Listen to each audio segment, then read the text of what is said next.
Hai sahabat Riwariwi, kembali lagi dengan kami dalam video mitos atau fakta. Siapa yang tak kenal Tan Malaka? Pria kelahiran 2 Juni 1897 di Pandan Gadang, Sugih, Sumatera Barat ini merupakan seorang pejuang kemerdekaan Indonesia.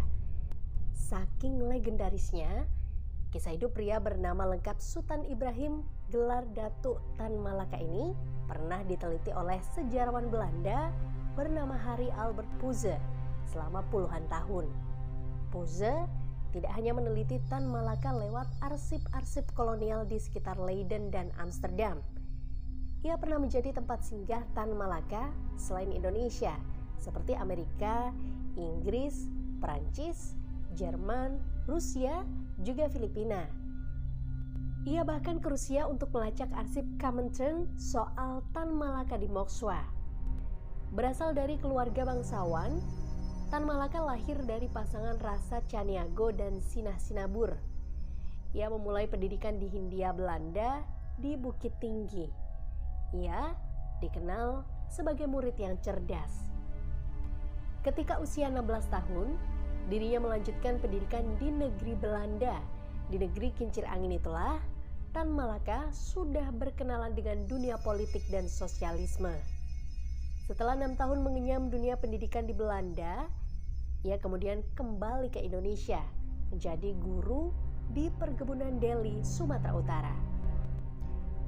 Ketimpangan pendidikan yang dialami buruh di perkebunan menjadikan dirinya tergerak untuk mendirikan sekolah rakyat. Dari situlah asal muasal Tan Malaka mulai bersentuhan dengan tokoh politik. Pada tahun 1921, Tan Malaka bergabung dengan Sarekat Islam pimpinan Cokroaminoto.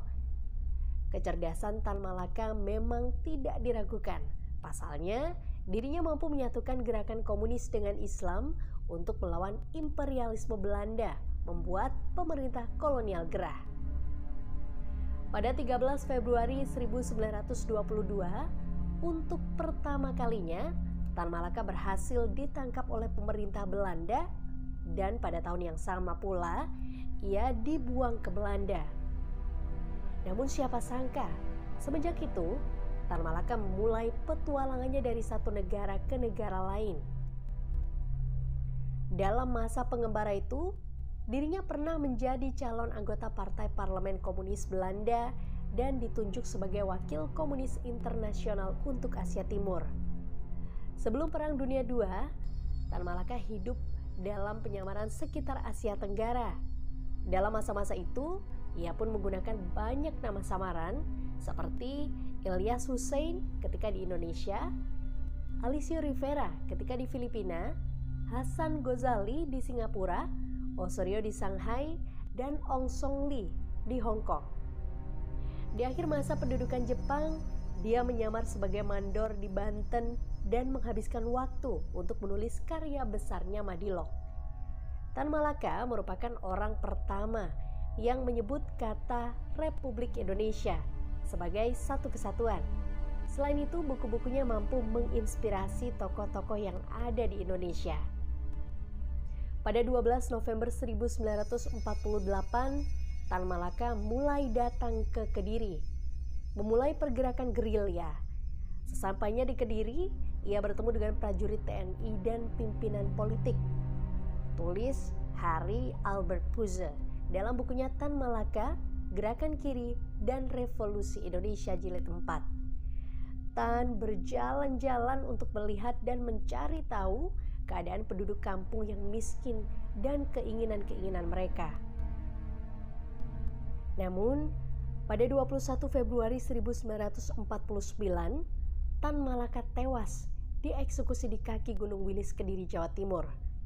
Eksekutornya berasal dari Brigade Sikatan atas perintah petinggi militer Jawa Timur. Tan Malaka dibunuh karena perlawanannya yang konsisten terhadap pemerintah yang bersikap moderat dan penuh kompromi terhadap Belanda. Belakangan, Presiden Soekarno menetapkan Tan Malaka sebagai pahlawan nasional berdasarkan keputusan Presiden Republik Indonesia nomor 53 yang ditandatangani pada 28 Maret 1963. Lalu, tahukah kalian di mana makam Tan Malaka dan bagaimana akses menuju makam Tan Malaka? Menurut berbagai sumber yang ada, jasad Tan Malaka dimakamkan di daerah Ledok, Selopanggung, Kecamatan Semen, Kabupaten Kediri, Jawa Timur. Sementara itu, untuk jarak lokasinya sekitar 15 km dari pusat kota Kediri. Mendengar kabar tersebut, tim kami langsung mengunjungi lokasi makam. Akses menuju makam tidaklah sulit. Di tengah perjalanan menuju makam, kita akan disuguhi berbagai macam pemandangan yang sangat indah. Selain panorama alam dan indah, kita juga bisa menghirup udara sejuk dan segar. Dengan perjalanan kurang lebih 20 menit dari pusat kota, tim Riwa-Riwi sampai di lokasi. Benar saja, makam yang dikelilingi persawahan merupakan tempat peristirahatan terakhir pahlawan Indonesia. Makam tersebut ditemukan seorang peneliti sejarah asal Belanda, Harry Puze. Ia menemukan lokasi makam pada tahun 2007 silam. Mendengar kabar tersebut, tidak menunggu lama, keluarga langsung membuktikan dengan melakukan tes DNA terhadap tulang yang ada di makam pada tahun 2009. Selain itu, pihak keluarga juga melakukan penelusuran berdasarkan petunjuk tetua dan tokoh agama. Hasilnya juga menguatkan keyakinan itu. Lalu, bagaimana menurut kalian? Jika kalian memiliki cerita lain, silakan tulis di kolom komentar ya. Jangan lupa like, subscribe, dan share agar tidak ketinggalan video selanjutnya. Terima kasih.